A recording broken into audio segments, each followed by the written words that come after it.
Hello friends, welcome to Flourish Learning. शिक्षणाने माणूस समृद्ध होतो. चला तर मग आज आपण इयत्ता 10वी गणित भाग 1 मधील पाठ दुसरा वर्ग समीकरणे शिकूयात, समजून घेऊयात आणि समृद्ध होऊयात. तर आज आपण संकीर्ण प्रश्न संग्रह 2 प्रश्न 6 खाली दिलेल्या वर्ग समीकरणाच्या मुळांचे स्वरूप ठरवा. आता यामध्ये आपल्याला 3 उपप्रश्न दिलेले आहेत पहा. तर ते दिलेल्या समीकरणावरून त्याच्या मुळांचं स्वरूप आपल्याला ठरवायचं आहे. आता मुळांचं स्वरूप ठरवणार म्हणजे काय करणार, तर त्याच्या विवेचकाची किंमत काढून त्यावरून ती मुळे वास्तव आहेत, समान आहेत की असमान आहेत हे आपण पाहणार आहोत. प्रश्न पहिला, 3x वर्ग वजा 5x अधिक 7 बरोबर 0 ची तुलना x वर्ग अधिक bx अधिक c बरोबर 0 शी करू. मग a बरोबर काय होईल आपला 3, b बरोबर ऋण 5 आणि c बरोबर 7. मग b वर्ग वजा 4ac ची आपण इथे किंमत काढूयात. म्हणजेच काय होईल आता इथे, तर वजा 5चा वर्ग वजा 4 गुणिले 3 गुणिले 7 बरोबर आता इथे 5चा वर्ग 25 वजा 4 त्रिका 12 आणि 12 7 84, 7 त्रिका 21, 21 चौक 84. कसाही गुणाकार केला तरी चालेल. 25 वजा 84. आता ही वजा बाकी करूयात. 25 ही लहान संख्या आहे, 84 मोठी संख्या आहे. तर 84 वजा 25 करूयात आणि चिन्ह मोठ्या संख्येचं म्हणजेच काय मिळेल आपल्याला ऋण 59 मिळेल. मग आता इथे काय आहे, जी डेल्टाची किंमत आहे ती 0पेक्षा लहान आहे पहा. म्हणून आपल्याला डेल्टाची किंमत काय मिळाली, ऋणामध्ये मिळाली, म्हणजे ती 0पेक्षा लहान आहे. म्हणून दिलेल्या समीकरणाची मुळे वास्तव संख्या नाहीत. यानंतर दुसरं उदाहरण आहे, वर्गमुळात 3x वर्ग अधिक वर्गमुळात 2x वजा 2 वर्गमुळात 3 बरोबर 0 ची तुलना x वर्ग अधिक bx अधिक c बरोबर 0 शी करू. मग a बरोबर काय होईल, ते वर्गमुळात 3, b बरोबर वर्गमुळात 2 आणि c बरोबर वजा 2 वर्गमुळात 3. आता b वर्ग वजा 4ac ते काढूयात. म्हणजे आता इथे काय होईल, तर वर्गमुळात 2चा वर्ग वजा 4 गुणिले वर्गमुळात 3 गुणिले काय होईल, वजा 2 गुणिले वर्गमुळात 3 बरोबर आता इथे काय होईल, वर्गमुळात 2चा वर्ग करतोय म्हणजेच काय होईल, 2चं वर्गमूळ चिन्ह निघून जाईल आणि हे 2 राहील. पुन्हा आता इथे काय होईल पहा, तर ह्या 4चा आणि ह्या 2चा गुणाकार होईल आणि हे ऋण ऋण काय होईल, धन होईल पहा. 4 दुनी 8 आणि त्याचं काय वर्गमुळात 3 गुणिले वर्गमुळात 3 म्हणजे 3चं वर्गमूळ चिन्ह निघून जाईल आणि फक्त 3 मिळेल. म्हणजेच 2 अधिक 8 त्रिक 24 बरोबर काय मिळेल आपल्याला उत्तर इथे 26. मग आता इथे जो आहे तो काय मिळालेला आहे, डेल्टा आहे तो 0पेक्षा मोठा मिळालेला आहे पहा. बी वर्ग वजा 4ac ची किंमत काय मिळाली, 26 मिळाली, म्हणजे डेल्टा आपल्याला 0पेक्षा मोठा मिळाला. म्हणून वर्ग समीकरणाची मुळे वास्तव व असमान आहेत.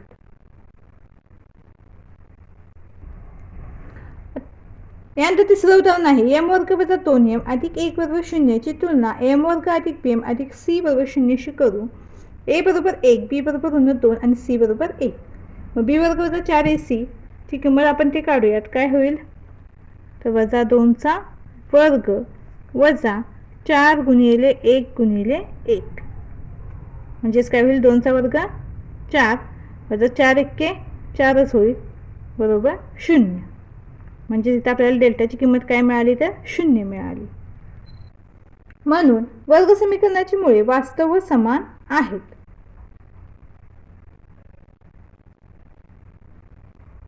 यानंतर 7वा प्रश्न आहे, खालील वर्ग समीकरणे सोडवा.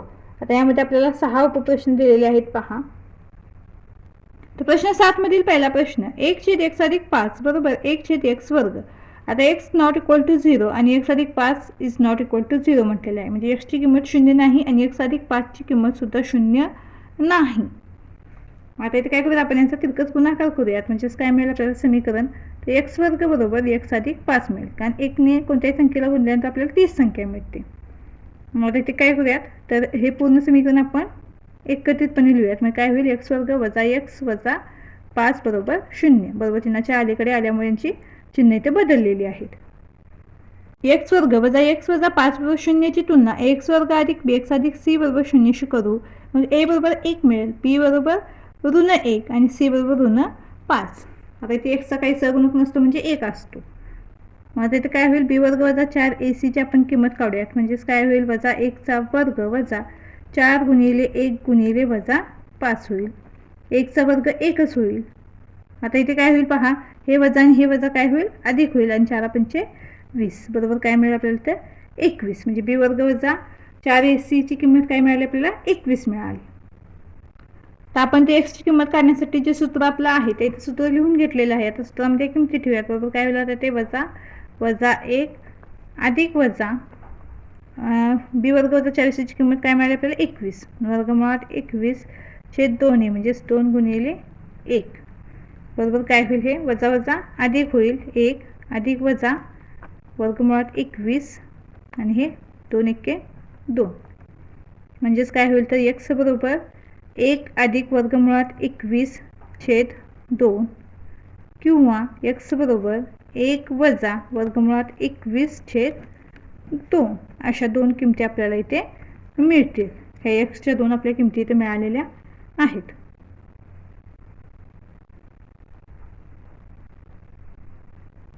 यानंतर दुसरं उदाहरण आहे x वर्ग वजा 3x/10 वजा 1/10 बरोबर 0.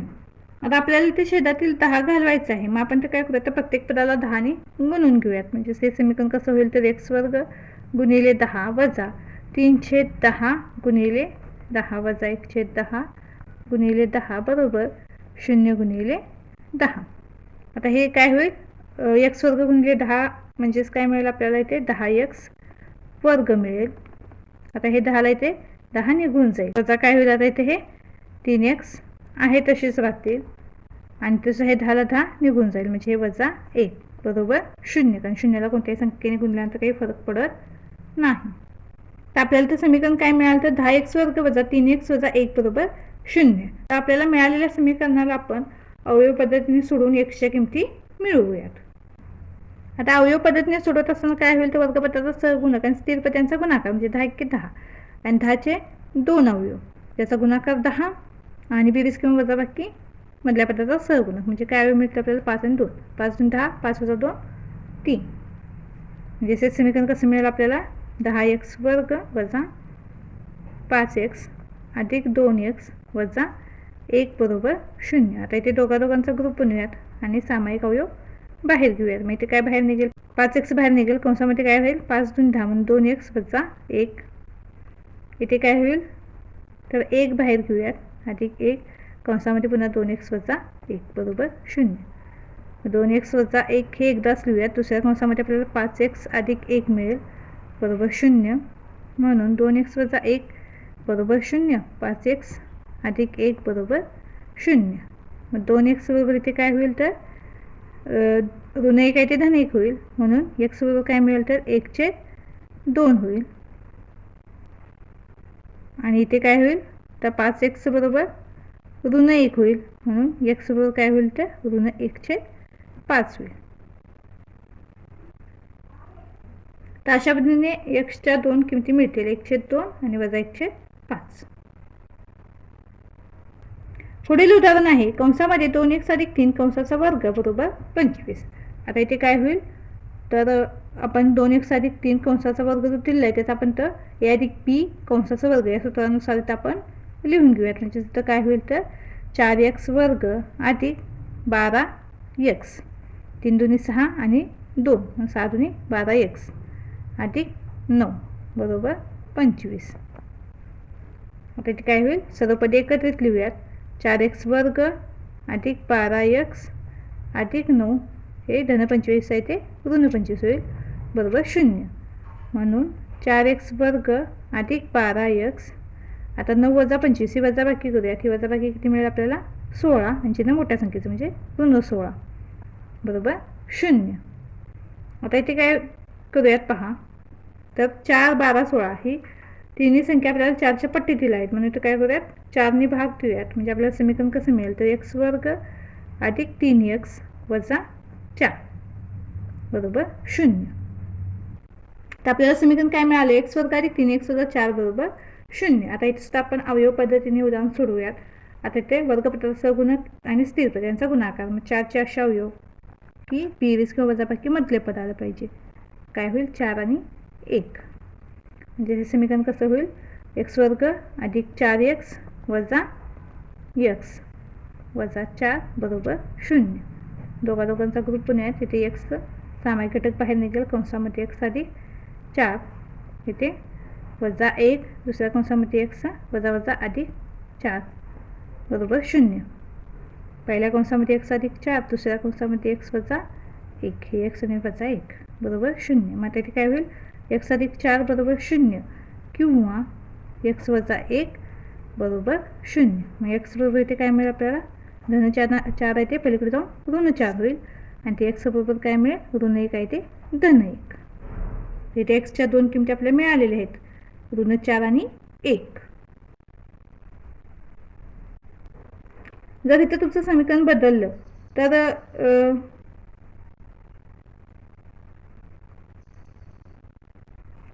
तर इथे लिहिताना जर आपलं समीकरण बदललं तर हे किमती सुद्धा म्हणजे बदलतात म्हणजे इथे ही पहिल्यांदा आपल्याला x ची किंमत 1 मिळेल आणि दुसऱ्या वेळेला x ची किंमत वजा 4 मिळेल. यानंतर चौथं उदाहरण आहे m वर्ग अधिक 5m अधिक 5 बरोबर 0 ची तुलना am वर्ग अधिक bm अधिक c 0 शी करू. a बरोबर 1 b बरोबर 5 आणि c बरोबर 5. आता b वर्ग वजा 4ac ची किंमत काढूयात. म्हणजेच काय होईल आता इथे 5 चा वर्ग वजा 4 गुणिले 1 गुणिले 5 बरोबर 5 चा वर्ग 25 वजा 5 20. म्हणजेच आपल्याला b वर्ग वजा 4ac ची किंमत काय मिळेल तर 5 मिळेल. आता आपल्याला इथे x ची किंमत मिळवायची आहे. तर आपण x ची किंमत मिळवण्यासाठी तर सूत्र लिहिलेलं आहे. तर सूत्रामध्ये किमती ठेवूयात.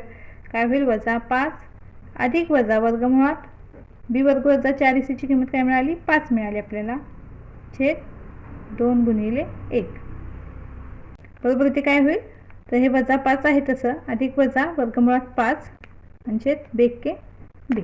मग x ची किंमत काय मिळेल आपल्याला तर वजा 5 अधिक वर्गमुळात 5 छेद 2 किंवा x बरोबर वजा 5 वजा वर्गमुळात 5 छेद 2. अशा पद्धतीने आपल्याला x च्या दोन किमती मिळतील.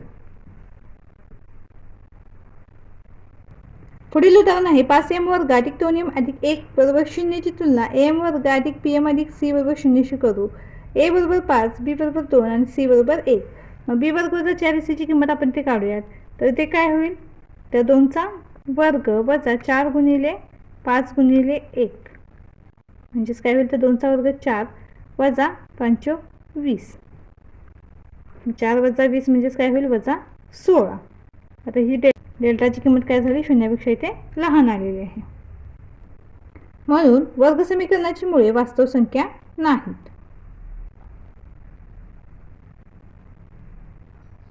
पुढील उदाहरण आहे x वर्ग वजा 4x वजा 3 बरोबर 0 ची तुलना ax वर्ग अधिक bx अधिक c बरोबर 0 शी करू. a बरोबर 1 b बरोबर ऋण 4 आणि c बरोबर ऋण 3. b वर्ग तर b वर्ग वजा 4 c बरोबर काय मिळेल आपल्याला तर वजा 4 चा वर्ग वजा 4 गुणिले 1 गुणिले वर्गमुळात वजा 3 4 चा वर्ग 16 आणि काय होईल वजा वजा अधिक होईल 4 त्रिक 12 16 अधिक 12 काय होईल तर 28 होईल. आता आपल्याला x ची किंमत काढायची आहे त्यासाठी आपण हे सूत्र लिहून घेतलं. आता इथे आपण हे किमती ठेवूयात. x बरोबर काय होईल वजा वजा 4 अधिक वजा वर्गमुळात इथे काय होईल 28. b वर्ग वजा 4 ची किंमत 28 झालेली आहे आणि 2 गुणिले काय होईल इथे 1 होईल कारण हे आपला 1 आहे बरोबर. हे वजा वजा अधिक होईल 4 अधिक वजा वर्गमुळात 28 छेद 2 बरोबर. पुन्हा काय होईल 4 अधिक वजा आता इथे काय करूयात 28 ची अशी फोड करूयात की त्यातील एक अवयव ही वर्गसंख्या असली पाहिजे म्हणून 4 गुणिले 7 छेद 2 बरोबर. काय होईल 4 अधिक वजा आता 4 हे कशाचा वर्ग आहे तर 2चा म्हणून आपण त्याचं वर्गमूळ घेऊयात. वर्गमुळात काय होईल 7 छेद 2 बरोबर. काय होईल आता इथे तर आता इथे दोन्हीमध्ये सामायिक अवयव 2 आहे पहा म्हणून आपण काय करूयात 2 बाहेर घेऊयात. 2 कंसामध्ये 2 अधिक वजा वर्गमुळात 7 छेद 2. आता ही छेदातील 2 आणि अंशातील 2 एकमेकांना निघून जातील म्हणजे 2 अधिक वजा वर्गमुळात 7 राहील. म्हणून x बरोबर 2 अधिक वर्गमुळात 7 किंवा x बरोबर काय मिळेल आपल्याला 2 वजा वर्गमुळात 7. तर x च्या अशा दोन किमती आपल्याला मिळतील 2 अधिक वर्गमुळात 7 किंवा 2 वजा वर्गमुळात 7. यानंतर पुढील 8वा प्रश्न आहे. कंसामध्ये m वजा 12 कंस पूर्ण x वर्ग अधिक 2 कंसामध्ये m वजा 12 कंस पूर्ण गुणिले x अधिक 2 बरोबर 0 या वर्ग समीकरणाची मुळे वास्तव व समान असतील तर m ची किंमत काढा. आता इथे पहा, या प्रश्नाला असं स्टार केलेला आहे. तर हा प्रश्न परीक्षेत बऱ्याच वेळा विचारला गेलेला आहे. m वजा 12 x वर्ग अधिक 2 कंसामध्ये m वजा 12 कंस पूर्ण गुणिले x अधिक 2 बरोबर 0 ची तुलना x वर्ग अधिक px अधिक c बरोबर 0 शी करू. मग a बरोबर काय आहे तर m वजा 12, b बरोबर काय आहे 2 कंसामध्ये m वजा 12 आणि c बरोबर 2. b वर्ग वजा 4ac आपण ती किंमत काढूयात, कारण आपण त्याची मुळे काढणार आहोत. कारण आपल्याला प्रश्नामध्ये काय म्हटलेलं आहे की त्याची मुळे वास्तवाने समान आहेत, म्हणून आपण आधी त्याचे b वर्ग वजा 4ac ची किंमत इथे काढूयात. तर आता इथे काय होईल तर b किती आपला तर 2 कंसामध्ये m वजा 12 कंस पूर्ण कंसाचा इथे वर्ग होईल वजा 4 गुणिले काय होईल m वजा 12 गुणिले 2 बरोबर काय होईल आता इथे 2चा वर्ग 4 कंसामध्ये m वजा 12चा वर्ग म्हणजेच काय a वजा b वर्गच्या सूत्रानुसार m वर्ग वजा 24m अधिक 144 12चा वर्ग 144 वजा इथे काय होईल 4 दुनी 8 हा गुणाकार होईल आणि कंसामध्ये हे m वजा 12. तर 4ने पूर्ण कंसाला आपण ते गुणून घेऊयात. मग काय होईल हे 4m वर्ग वजा 24 चौक 96m अधिक 144 गुणिले 4 4 चौक 16 4 1 4 चौक 16 ने 17 4 1 4 1 4 ने 5 म्हणजे 576 वजा 8 गुणिले m 8m वजा वजा अधिक 12 8 96 बरोबर 4m वर्ग आहे तसे राहतील. आता हे वजा 96m आणि वजा 8m यांची बेरीज होईल. पहा आणि चिन्ह मोठ्या संख्येचं म्हणजे वजा 104m आपल्याला मिळेल आणि हे अधिक 576 अधिक 96 अधिक 672 मिळेल आपल्याला. आपल्याला समीकरण काय मिळालं 4m वर्ग वजा 104m अधिक 672. परंतु इथे आपल्याला काय म्हटलेलं आहे तर वर्ग समीकरणाची मुळे ती वास्तव समान आहेत, म्हणून b वर्ग वजा 4ac बरोबर काय मिळेल आपल्याला 0. म्हणजेच काय होईल आता हे पूर्ण समीकरण आपल्याला तर लिहावं लागेल 4m वर्ग वजा 104m अधिक 672 बरोबर 0. आता इथे काय करूयात आपण प्रत्येक पदाला 4ने भाग देऊयात, म्हणजे आपल्याला समीकरण कसं मिळेल m वर्ग वजा 26m अधिक 168 बरोबर 0. आपल्याला समीकरण काय मिळालं m वर्ग वजा 26m अधिक 168 बरोबर 0. आता अवयव पद्धतीने ते सोडवूयात. तर वर्ग पदाचा सगुणक आणि स्थिर पद यांचा गुणाकार. मग आता 168चे असे 2 अवयव हवे आहेत आपल्याला की गुणाकार 168 आणि बेरीज किंवा वजापैकी 26. तर असे अवयव काय मिळाले आपल्याला तर 12 आणि 14 यांचा गुणाकार 168 मिळतो आणि बेरीज 26 मिळते. म्हणून हे समीकरण कसं होईल तर m वर्ग वजा 12m वजा 14m अधिक 168 बरोबर 0. दोघांचा ग्रुप पुण्यात इथे m बाहेर निघेल कंसामध्ये m वजा 12 इथे वजा 14 बाहेर निघेल, पुन्हा कंसामध्ये m वजा हे अधिक वजा वजा होईल m वजा 12 बरोबर 0. m वजा 12 एकदाच लिहूयात आपण, दुसऱ्या कंसामध्ये m वजा 14 मिळेल बरोबर 0. m वजा 12 बरोबर 0 किंवा m वजा 14 बरोबर 0. म्हणून इथे काय होईल तर m बरोबर 12 आणि m बरोबर 14 अशा 2 किमती आपल्याला ते मिळतील. आता आपल्याला ते m ची किमती 2 मिळाल्या आहेत, m बरोबर 12 आणि m बरोबर 14. ते m च्या 2 किमती असू शकतात का तर नाही, ते m ची एकच किंमत असेल. m ची आपण इथे 12 ही किंमत जर ठेवली तर इथे काय होईल पहा 12 वजा 12 म्हणजे 0 होईल. या x वर्गाचा सगुणक काय मिळेल 0 मिळेल. मग x ह्याची किंमत 0 असेल का तर नाही, म्हणजे ते m ची किंमत 12 असणार आहे का, परंतु m बरोबर 12 घेतल्यास x वर्गाचा सगुणक म्हणजेच काय होईल m वजा 12 म्हणजेच काय 12 वजा 12 कारण m ची किंमत 12 आहे. मग 12 वजा 12 0 मिळेल. मग x वर्गाचा सगुणक 0 असेल का तर नाही. एक्स वर्गाचा सगुणक 0 असेल तर ते दिलेले समीकरण वर्ग समीकरण होईल का? तर नाही, म्हणून एमची किंमत काय आहे तर 14 आहे. त्यामुळे दिलेले समीकरण हे वर्ग समीकरण राहणार नाही. जर एक्स वर्गाचा सगुणक 0 मिळाला तर हे दिलेले समीकरण वर्ग समीकरण राहणार नाही, म्हणून एमची किंमत 14 योग्य आहे. तर आधी आपण बी वर्गाचा 4ac ची किंमत काढून घेतली, परंतु वर्ग समीकरणाची मुळे वास्तव समान आहेत म्हणून बी वर्गाचा 4ac वर 0 घेतलं. त्यानंतर मिळालेल्या समीकरणासमोर आपण 0 ही किंमत लिहिली. त्यानंतर अवयव पद्धतीने समीकरणाला सोपं रूप दिलं आणि एमच्या 2 किमती मिळवल्या. पण मिळालेल्या किमतीचा आपण पडताळा घेतल्यानंतर आपल्या लक्षात आलं की एम बरोबर 14 ही योग्य किंमत आहे. तर आपला व्हिडिओ आवडल्यास चॅनलला लाईक शेअर सबस्क्राईब नक्की करा आणि हो कमेंट सुद्धा नक्की करा. धन्यवाद.